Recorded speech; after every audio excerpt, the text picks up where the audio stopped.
Okay, I'd like to turn the program over to Dr. Eva Anderson Dubin for some welcoming remarks.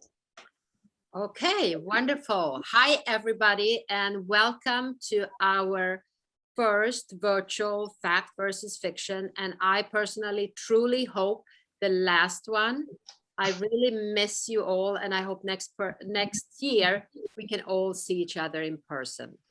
So today we have an incredible panel that will speak to you shortly. They will tell you about really exciting things that's going on in breast cancer, and you will be able to ask questions to them at the end. But before that, I just want to say a few things about the Dubin Breast Center that has been going on the last year. So the COVID-19 pandemic was definitely challenging. But we kept open. We were doing surgery all through the pandemic. And believe it or not, our volume continues to increase. And as of today, we have seen an excess of 300,000 patient visits. And as you know, it's really important to us that we continue to see patients of all socioeconomic backgrounds. Another thing that's really exciting about the breast center and what's going on is we finally are going to be able to expand the center. We are going to get approximately 50% increased footprint, and that is going to be across the 3 divisions, both surgery, oncology, and radiology. This is very much needed, and everyone is really excited about this. We also have some very exciting announcement about recruiting in the Department of Breast Oncology that Dr. Port is going to talk about. And of course, our amazing research that's going on, also something Dr. Port is going to be talking about. Lastly, we celebrated last December our 10-year anniversary with a virtual gala. It's incredible that it's been 10 years. The time went very fast. We are very proud of what we have done for the last 10 years, but we are also very excited about what we can do for the next decade. So with that, it's my privilege to introduce our patient speaker, Sarah Strimmel. Sarah is a Dubin Breast Center patient. She is a Broadway performer. She is the founder and the creator of Damn Good Yoga. She is an inspiration to all of us, and I am so thankful that you are here today, Sarah, to share your personal story and that we can listen to your incredible journey. And so thank you, and please help me welcome Sarah Strimmel. Thank you so much for that amazing introduction. I hope I can live up to it for the next few minutes while I talk to you. I am Sarah. I am a month and a half out of active treatment for breast cancer. If you would have asked me a year and a half ago if in the next year and a half I would have fallen in love, endured a global pandemic where we moved in with my parents for 3 months in Florida, bought a house sight unseen, started a business, got diagnosed with breast cancer, went through a double mastectomy, chemo, 2 back-to-back rounds of IVF and radiation, I would have said, you're crazy. But here we are. I found my lump myself August 21st, 2020. And because of COVID, I had to have a telehealth visit with my gynecologist over the phone. And she said, someone will call you, it's probably nothing, we'll just get an ultrasound scheduled. So someone called and said, you know, we'll be able to see you in December for an ultrasound, right? 4 months later. And I said, that's not gonna work. They said, it's COVID, you know? So then I made another call and they said, okay, maybe October. So because of the pandemic, I actually had to phone a friend. And this friend is a very trusted client who got me in to have a test the next day, maybe actually the same day, where I was diagnosed basically on the spot. Even before my biopsy, they said, we know what this is. And before I walked out of the office of this private radiology firm, they said, here's your appointment with Dr. Port next week. And I was like, who's Dr. Port? And they're like, don't worry about it, you're going to see Dr. Port. And I said, okay. They said, if we can cancel it if we need. Well, my biopsy did reveal that I was indeed positive for cancer in both my breast and my lymph nodes. So literally the next day, I was in Dr. Port's office. And when you get a diagnosis at age 38, no family history, never had a mammogram, right? Never saw this coming. I'm a yoga teacher. I'm extremely healthy. It was the hardest news I've ever received in my entire life. And I got in front of Dr. Port in that office, and she walked in and she's like, let's take our masks off. You get over here. Oh, I hope we don't get you in trouble, Dr. Port. She's like, let's look at each other's faces, right? You're scared and it's going to be okay. She's like, you're going to be okay. And I said, all right. And through this entire journey with Dubin Breast Center, I felt like I was going to be okay.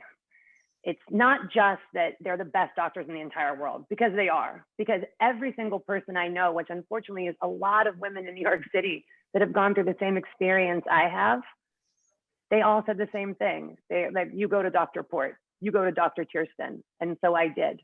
And so it takes the guessing work out of it, right? Like, because she's like, okay, she gave me a black binder, which I joked was like those models in New York City walking around with like their Go See binders, but I have my breast cancer binder. But it was empowering because you don't even know what your name is. So, you know, she goes, you're going to go to this plastic surgeon. I said, great. You're going to go to this doctor for your reproduction. I said, great. You don't have time for second opinions, like when your life is on the line, right? And so everything was in one place, and it was amazing. And throughout my treatment, you know, I start to run into people who I know up in Montauk and other places, and we share stories. And she said, hey, I had breast cancer too. I didn't want to tell anyone. I did share my story on Instagram, and I chronicled it with the Breast Cancer Diaries. I sang and I danced through it, as I only know how to do as a performer. I even wrote a song, The Last Day of Chemo, which I haven't released yet, but Dr. Kirsten, you'll be the first one to hear it after Dr. Port. She already heard it. But when I run into people, which is the most miraculous thing, is, you know, oh God, I'm gonna start to cry, but I just want to share this quick story because I only have probably one more minute. I ran into someone last week up in Montauk, and she also had Dr. Port and Dr. Kirsten for her treatment. And I said something, I said, you know what, I have to tell you. I said, as hard as all of this was, the morning of my double mastectomy, Dr. Port took my hand, walked me and her, hand in hand down the hallway. And then we walked into the operating room, and I think you guys were playing reggae, and it was 6:30 in the morning. And I was like, reggae? Shouldn't we have something more serious here? And you were like, no classical, no country in our OR. And it was just that, like, and I looked at you, Dr. Port, right before they put me out, and we were talking about surfboards. In the most terrifying moment of my whole life, you made me feel less scared. And she said, you know what? She did the same thing to me, walked me hand in hand down the hall. And that is the level of care that I received the whole time at Dubin. Beyond the fact that they're the best doctors in the world, is that, you know, you held my hand through the whole thing. And Dr. Kirsten, same thing. I mean, you know, every time I had a meeting with you, you just, I mean, beyond talking about our fashion sense, which was also one of my favorite parts before my chemo infusions, I'd wear really fun outfits for Dr. Kirsten. But it's having everything in one place, the best doctors in the world, made my treatment, well, it wasn't easy. It's never easy. It's the hardest thing I've ever gone through, but it brought me peace and calm and joy and laughter in a time where, you know, it was really hard to find it. So I thank you guys so much. The amount of women that you have touched. I put a picture of Dr. Port on my Instagram, and I have like 50 messages like, she's my hero, I love her. And I was like, I love her too, but not in a creepy way, but maybe in a little creepy way, I don't know. So anyway, I'm so happy that I found my way to Dubin. And I am just so proud of all the work you guys are doing for many years to come. Thank you.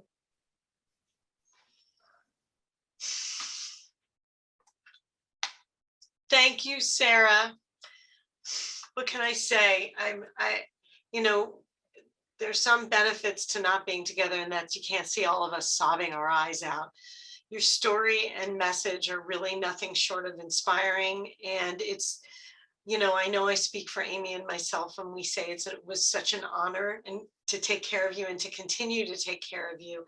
And we really thank you for sharing your story with everyone today. It is really patients like you who drive us on a daily basis to expand the boundaries of the possible and deliver the most advanced care. When we see our amazing patients like you surviving and thriving, it really only continues and causes us to continue to push the envelope. And so, again, it's really a privilege to participate in your care and to be with you on this journey. Thank you, everyone who is tuning in today. I'm Elisa Port, the director of the Dubin Breast Center, and I'm really so happy to have the ability to be with you virtually today. Although, as Eva said, this will be our last virtual benefit, as God is my witness, and I know we all miss the healthy smoothies and lunch, etc. Over the past year, we faced many challenges and really creatively adapted to how we administer patient care due to COVID-19. And honestly, I would just like to take a moment. We're representatives of the whole Dubin team here, but I couldn't be prouder of how all of us rose to the occasion. The pandemic tested all of our limits and pushed us to be better than ever while maintaining the highest level of safety for both our patients and our staff. I think it's important to note that the Dubin Breast Center is super unique in many ways, but one way is that it is an NCI designated cancer center, really though within a full service top tier hospital. And not a lot of other cancer centers can say that. And this enables us really to treat our patients both individually and as a whole person. Patients are not just their breast cancer, and when you're part of a whole hospital, we can take care of everything. Due to our numerous integrative services offered at the center, we treat all areas of health for our patients with the goal of enriching lives, alleviating anxiety, and supporting the entire well-being of the individual. Our hope is that through this unique patient care model that we've established, our patients will feel empowered and educated on the related issues that come with a breast cancer diagnosis, many of which we'll talk about today. And that's what makes the Dubin Breast Center and our fact versus fiction discussion so exciting and important. The access to our renowned specialists on our panel today, sharing cutting edge information, some out as recently as a couple of days ago, and advancements that affect so many of us across many aspects of women's health. I think one thing that COVID really taught us is that there is no shortage of misinformation out there for any topic, and that information changes fast and furiously. So one of the things that we've always done in this fact versus fiction forum is to present these ideas that are fact and that are based on science. So I know you'll find this afternoon, I hope, a valuable use of your time and learn new information for yourselves and your loved ones. And we hope you will take this knowledge and share it broadly together so that we can help so many women like Sarah who may embark on a breast cancer journey. So now let's turn to our event. I'm going to start by introducing members of my incredible panel and ask them one introductory question. A big part about what we do with fact versus fiction is the integrative nature with the back and forth when we're together in person. And believe me, we love answering your interesting questions as much as you love asking them. I'll conduct this discussion with our panel, and at the conclusion of the discussion with our panel, we will go into our breakout rooms where you'll be able to ask questions of our panelists individually. So that, given the online nature of the forum, that's how we're going to do the back and forth. Absolutely, if you do have a question for the entire panel collectively, please enter them into the chat box and we'll do our best to answer them before the breakout sessions begin. So without further delay, let's go to our panel. First, I'd like to introduce my dear friend and colleague, Dr. Michael Brodman. He is the system chair of OBGYN and reproductive science. He's a nationally recognized leader and pioneer in the subspecialty of female pelvic medicine and reconstructive surgery. Dr. Brodman, welcome. The first question we have, part of which is more broad-based and part of which is breast cancer specific, is everyone is always interested to find out about hormones and breast cancer. Tell us a little bit about what is the most updated knowledge about the risk of breast cancer in women who want to take hormone replacement therapy. And also the secondary question of is, tell us what the risks are related to patients with breast cancer and whether or not there are any hormonally based options that are available to those patients. Great. Thank you for the intro, and thank you for having me on the panel. So a lot has been learned since the Women's Health Initiative came out in the early 2000s. And the good news is that if women start hormone replacement when they transition through menopause, for the next 10 years, they're pretty risk-free as far as breast cancer. Actually, cardiovascular improves, cognition improves. So women for about 10 years, if you start, and this is the important thing, at the time you go through menopause, you get about a 10-year window of benefit and very little downside. The downside is the blood clots and the strokes, and that really is reserved for women who either have a genetic predisposition to it or are heavy smokers, sedentary, and obese. So women can take hormone replacement. At around 60, then you have to sort of make a decision with your doctor as to whether to continue or not. As far as women who have had breast cancer, the good news is one of the major complaints is vaginal dryness and difficulty having sexual relations.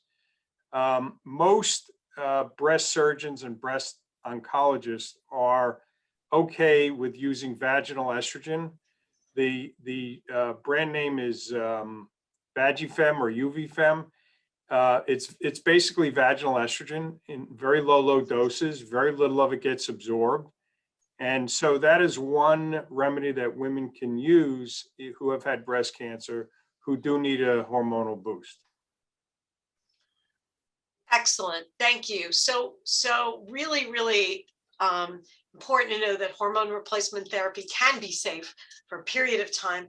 And even in women who've had breast cancer, there are topical estrogens that are actually permissive, that we permit and have very low systemic absorption. Really important to know. Our next question is for our next panelist, Dr. Lori Margulies. Again, my close friend and colleague, Dr. Margulies is the chief of breast imaging at the Dubin Breast Center. Her research has included correlation of breast arterial calcifications with cardiovascular disease risk factors. She also is interested in looking at breast density as seen on CAT scans. And she's also interested in her research and the utility of prior reports to guide current screening recommendations. Dr. Margulies, welcome. So our first question is a very timely one because we're getting this, as you know, almost every day. And it relates to COVID. So patients are sharing with their doctors that they are concerned that the COVID vaccine makes it harder to read their mammograms. True or false? Can you elaborate? And what cautions can you give to women who've been vaccinated as it relates to breast cancer screening? It's a fantastic question and one that has been hotly debated in the radiology community.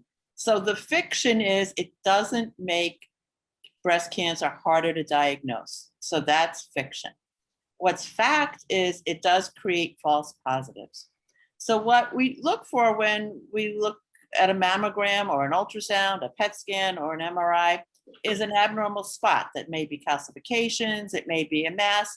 And barring seeing anything like that, where do we also look? We also look under the arm, in the axilla, and we look for lymph nodes because sometimes, not commonly, but sometimes that'll be the first sign that there is a breast cancer.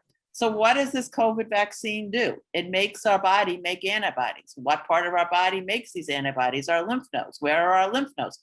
Under our arms. Where are we looking? Under our arms. So lo and behold, you get all these lymph nodes in many people. So when they did the trial, some people actually felt lymph nodes, and you may have felt lymph nodes yourself or had some friends that felt lymph nodes after the COVID vaccine.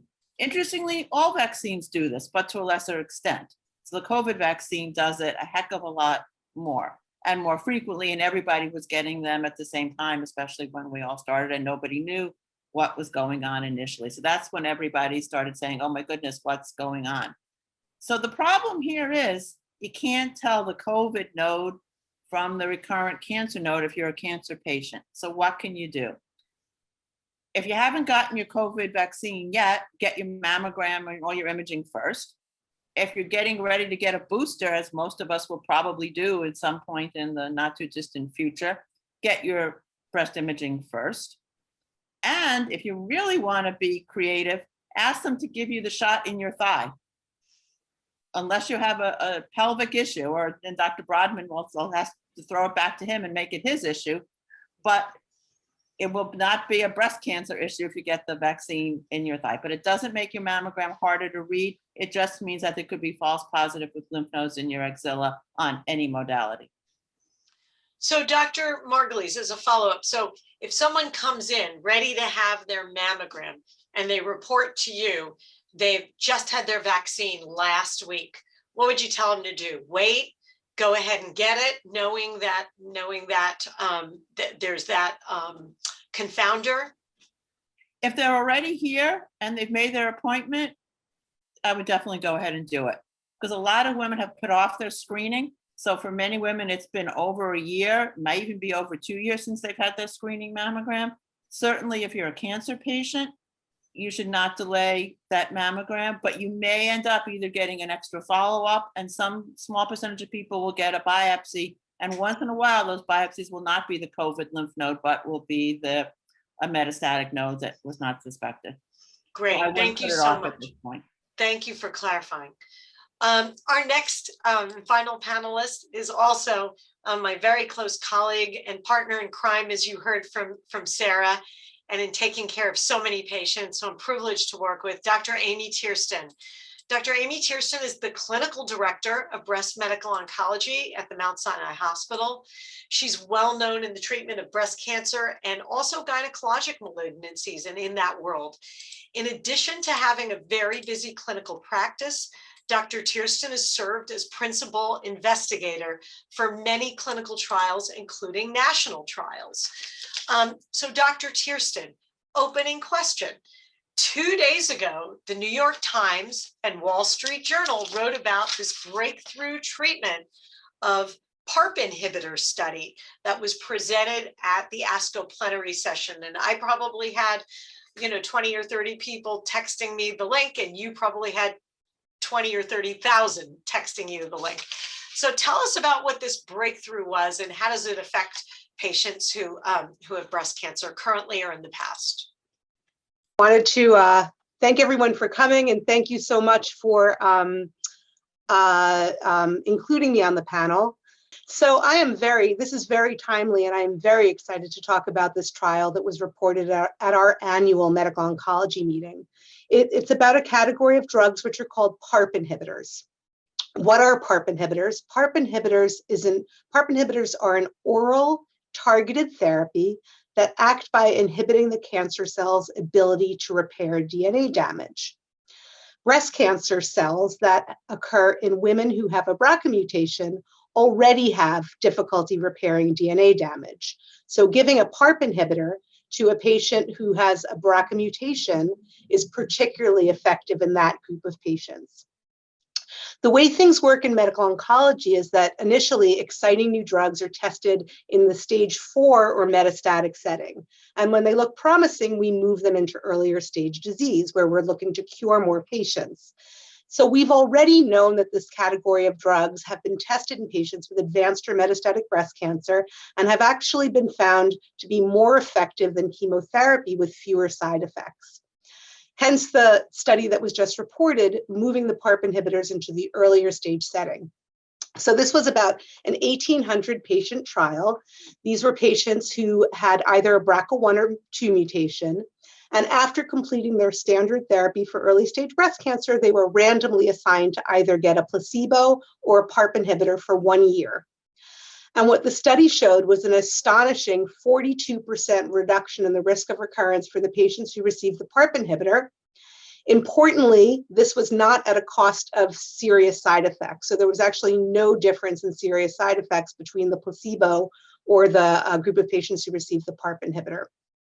There are some mild blood count effects, which we can monitor for and dose adjust if needed, but these are very well tolerated therapies. Just to add a couple of things, 82% of patients on the study had triple negative breast cancer, which is a type of breast cancer where the cancers do not express the estrogen receptor, the progesterone receptor, or a receptor called HER2/neu. And this is particularly exciting because this is a group of patients in whom we don't have any targeted therapies. And so I find this aspect of this particularly exciting. And this is a great example of moving therapies for advanced disease into the earlier stage setting again, where we're curing more patients. And it also really underscores the fact that all breast cancer patients need to be tested. Thank you so much, Amy. A really, really exciting development. And I know you have your finger on the pulse of what's going on and are very involved in developing some of these new therapies yourself. Let's go to the second round of questions. Back to Dr. Broadman. So, Dr. Broadman, lots of our patients with breast cancer ask us, what are the other gynecologic cancers I'm at risk for? And what other types of cancers related to GYN system should I be tested for? And a corollary to that is, is there any point where women should be retested for the BRCA or other cancer predisposition genes? Great. So I'll answer the last question first. So when the BRCA test came out, it was a much simpler test than it is today. So the answer to that question, if you were tested more than 6 or 7 years ago, you should get retested because there are new subtypes of the gene that people have discovered. So yes, get retested. So BRCA is tied into ovarian cancer as well. So anybody who is BRCA positive should absolutely speak to their GYN person. And then there are other cancers that are related. There's Lynch type 2, which is a cancer related to breast, ovary, colon, pancreas. So if there's anyone in the family who has any of these cancers, then you should speak to somebody, probably a genetic counselor, to actually delineate what your risk is. And in reality, now that we can do all these cancer gene tests, the threshold for testing somebody should be much lower. And because of all these associations, patients shouldn't think that, oh, my uncle got colon cancer and my cousin got pancreatic cancer, and how does that relate to my breast cancer? Things are getting discovered every day, and so I would not take it upon myself to determine whether it's related or not. That's when you speak to the doctor and a genetic counselor. Yeah, I think really good advice from the breast cancer world. You know, we have the same practices in that if we see if someone was, I saw someone the other day who was diagnosed with breast cancer 2007 and was tested for exactly as you said, the bare minimum BRCA1 and 2, 3 spots, one in one gene and 2 in the other. And the first thing we did was we said, we've got to update your testing. Number one, there are way more genes we can test you for. Not to go into details, but there's a CHEK2 and a PALB2 and an ATM, and some of these are really important in breast cancer risk and risk for other cancers, as Dr. Broadman said. And then so great information. Just to add one last point, and this is to doctors, you know, patients come in and say, oh, I'm BRCA negative. They have to ask when they had the test, because they may not. Really, really good advice. Dr. Margulies, tell us a little bit about the world of imaging is very, very muddied. Who needs what imaging and when to use which modalities and why? Who gets an ultrasound? Who gets an MRI? If an ultrasound or an MRI is negative, does someone still need mammography? Are there other newer screening modalities on the horizon we hear about that we might know about? We hear, you know, thermography has been around for a long time. A friend just texted me something about a full body cancer scan, not specific to breast, but tell us how you guys make your recommendations for screening the individual? So screening becomes very individualized. So I'm going to give you the basic overview. The basic overview is screening mammography beginning at age 40 for average risk women and every year. Once is not enough. Once every 5 years is not enough. So if you're average risk, mammograms every year beginning at age 40. But that's not enough for some women. And why not? Because around half of American women have dense breasts. And what does that mean? It means that on a mammogram or on a CAT scan, you see that there's a lot of dense white tissue. And unfortunately, cancers are also white. So it becomes harder to see the cancers. The cancers are masked by our normal tissue. So for those women, a supplemental test, which is typically ultrasound or MRI, is suggested for many. Which one? Majority of people get ultrasound. Why is that? Insurance companies pay for it. It's approved for everybody. It's painless. It's no radiation, no injections. But we use MRI for our highest risk patients, especially those who've had cancer diagnosed before the age of 50 or who have dense breasts. And the MRIs are getting shorter and shorter as our software gets better and better, but they are still requiring an injection of IV contrast, still means lying on your stomach, still takes about a half hour and relatively uncomfortable. So we have that triad of things that are our typical toolbox. Mammogram for everybody, ultrasound and MRI for some. But what else is out there? So since the 1950s, this thermography or infrared imaging has been bandied about. And it kind of makes sense on one level.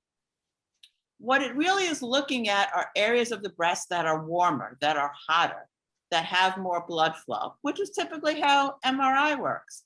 Unfortunately, the tests are not, machines themselves are not good enough. The idea is great, but the implementation, the computer software, the hardware is not yet good enough. And if you put that head to head against mammography in a screening population, you're going to end up with false positives, false negatives, missing cancers left and right. Not the way to do. But we don't rest there. We're looking at ways of changing MRI. Can we do MRI without the IV contrast? Can we leave off half the sequences and make it shorter? Can we add sequences without contrast that will be just as good? Not today, but maybe in the future, that will become very widespread. Can we change mammo? There are two things being looked at now to change mammo dramatically. One is injecting IV contrast with mammo to see if that can obviate the need for ultrasound or MRI. But again, it involves an injection of contrast. And the one that I particularly like and is very rudimentary is, can we stick the ultrasound machine onto the mammo machine and do them both at the same time? So it's a one-stop for everything. And when it all comes down to it, though, we have to remember that we want to save lives and we want to reduce morbidity.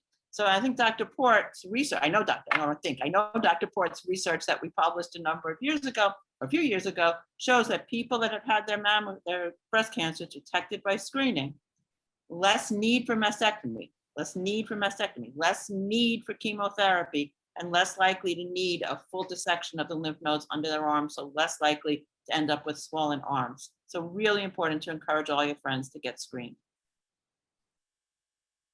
Thank you, Lori. I couldn't agree more. As you pointed out, the message that kind of gets lost in the mix when you're reading an article on the front of the New York Times about do mammograms save lives? Do they don't? We know they do, but no one before us, our group, you and me, when we looked at our patients, we were the first to show that not only do mammograms save lives, but they can save lives by doing less and subjecting patients, as you said, to far fewer interventions.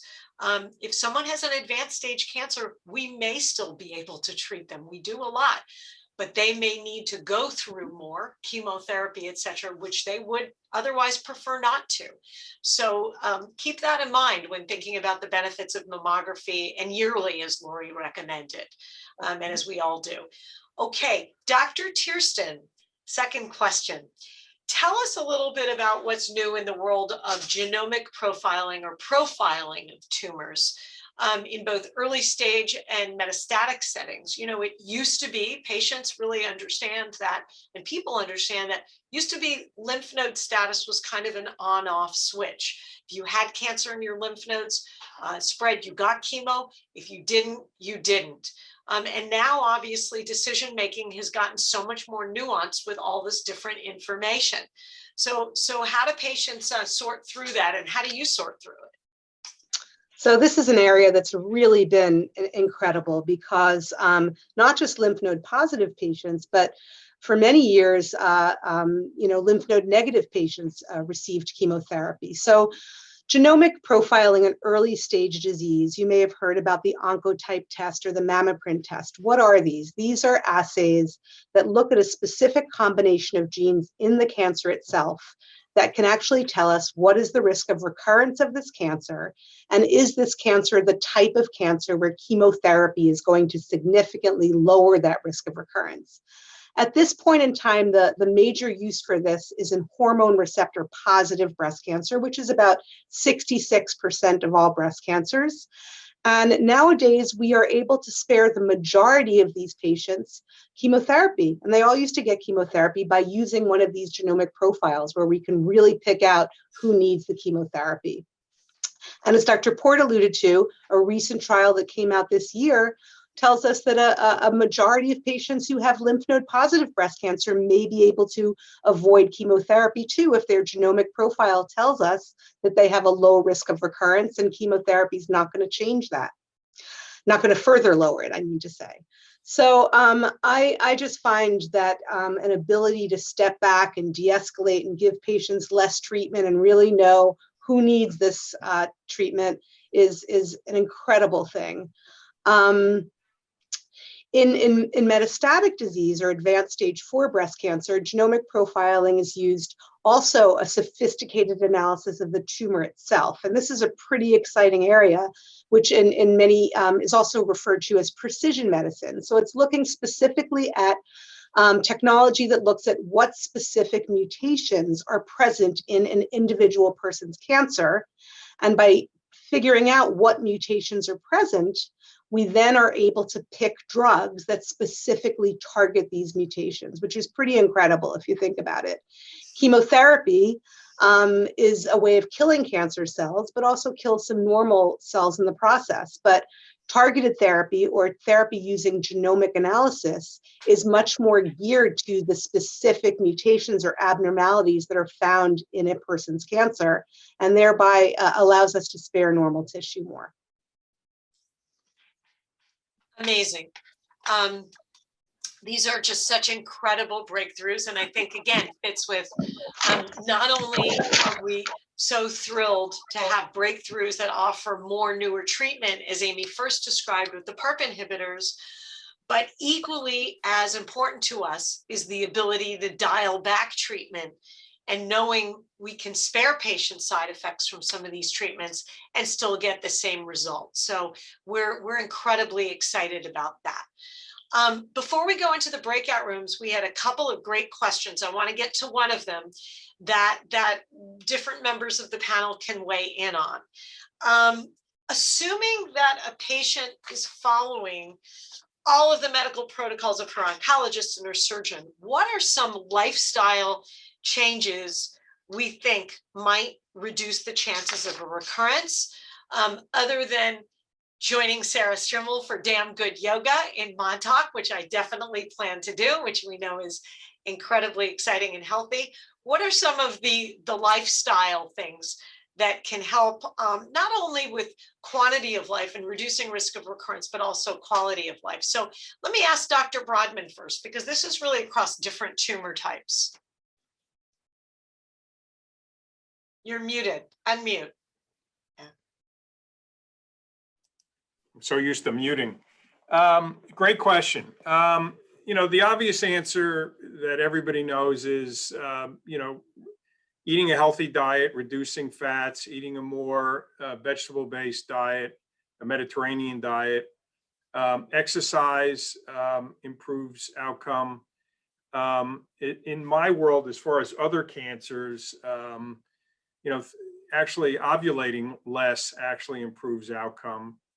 So women actually on birth control pills, if women are younger when they get breast cancer, actually birth control pills actually help in that regard. So those are the eating and the hormonal lifestyle changes. And like I said before, there's vaginal, as far as sexual life, there's vaginal estrogens you can use.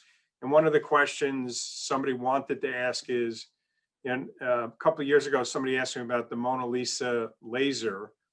Now it's been around for a couple of years. And what this does is basically it's like a face peel that I'm sure you're all familiar with. You sort of burn off the face cells and little baby new cells grow that are much more supple. Same thing works vaginally, and it actually works. The problem with the Mona Lisa is insurance companies still don't recognize it, so it's out of pocket. It's about $3,000 for 3 treatments. No one's quite sure how long it lasts. It's probably a couple of years, maybe a little longer. And then the other thing is it actually does not work in everybody. So to try something that's $3,000 that may or may not work is a choice people have to make. But on the plus side, there's really no downside as far as anything bad that can happen if you do it by doing it. So if you're going to afford it, if you can afford it, I would recommend it. So those are my recommendations. Great. Amy, anything from your point of view from, I'm sure your patients ask you this 50 times a day. I'm 5 years out. I lead a healthy lifestyle. What does that mean? Is there anything that patients can do? Well, I think in the breast cancer world, the preponderance of really good, solid data from studies is that exercise makes a very big difference and maintaining a healthy weight. So some studies look at something as moderate as, walking 30 minutes, 5 days a week, and that has a huge impact in reducing the risk of breast cancer recurrence. There was also when people ask about diet, really the only large study that addressed diet was a randomized trial looking at a moderately low-fat diet versus regular diet. And that did also show a reduction in the risk of recurrence for patients with early stage breast cancer. Moderating drinking is also been shown to be important. I think that I do like to impart to my patients that really everything is okay in moderation.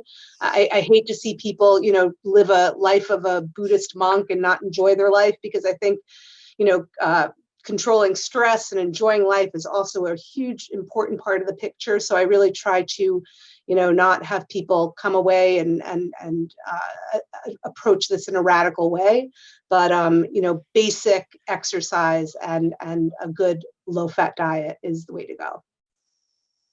Yeah, I couldn't agree more. I think, the only other thing I would add is, especially as it relates to the pandemic, there's lots of jokes going down about alcohol consumption going up, etc. Alcohol is something in moderation. And we typically say 3 to 5 servings a week, which means not every day. So I think it's important to know that if you're having a glass of wine every night, and then 2 on the weekends, it's probably closer to 10 servings a week. And so I agree with Amy and Michael totally that we want people to live happy, fulfilling, healthy lives. And moderation is really the key with all of this, and maintaining a healthy body weight. And with that, we'll close the panel portion of the discussion.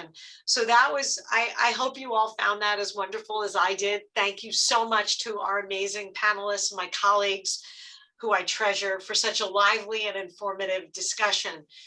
We're now going to go soon into the breakout portion of our event. You'll be automatically led into a virtual event with one of our panelists, where you'll be able to ask any and all of your most pressing questions. Please feel free to ask away. The rooms will be open for about 30 minutes. There'll be a 5-minute warning and a 1-minute warning before the rooms close out. And due to time constraints, if any of your questions are not able to be answered, please contact Elizabeth Tidaldi, who many of you were in contact with before. And I promise you, she will share the questions with us and get them answered. Before we go into the breakout rooms, I would be very remiss if I didn't take a moment to share my gratitude with all of you for joining us. We hope this is the last of, again, these Zoom virtual events. But we also hope you feel that it was worthwhile. As you know, this past December, we celebrated, as Eva said, a monumental milestone of the center's 10-year anniversary. Over the past 10 years, we worked tirelessly to achieve our mission of superior breast cancer research and care for all. And we're incredibly excited for the next 10 years and beyond.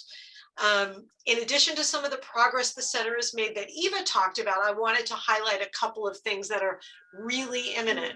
So the arrival of our new chief of hematology and oncology, who is a world-renowned breast cancer medical oncologist, Dr. Joseph Sperano, will be joining our staff this month. I think he's starting to see patients actually tomorrow, and he's seeing patients at the Dubin Breast Center, and he will be bringing his world-class research team with him. So stay tuned for a lot of important involvement from him and inclusion in these panels and discussions and so forth. And we're so lucky to have him. We are also about to roll out an incredible BRCA program that I've been working on for the last couple of years with my team. We've created a system-wide program across Mount Sinai that will make the care for BRCA patients, both men and women, easier and better than ever, with access to top specialists across all of the BRCA-related cancers, including prostate, pancreatic, male breast cancer, ovarian, etc. So we're incredibly excited about that.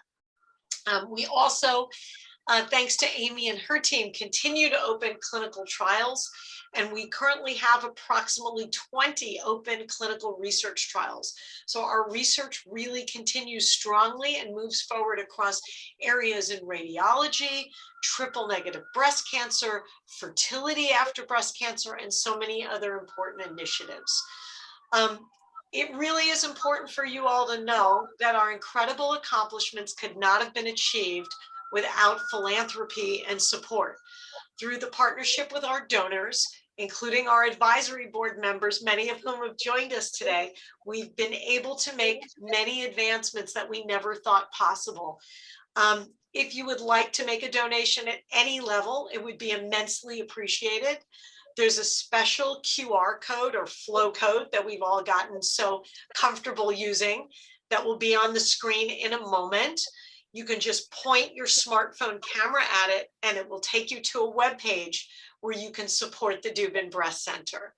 So again, thank you all for believing in us, trusting us with your health, and partnering with us in the fight against breast cancer. Bye-bye, everybody. See you soon.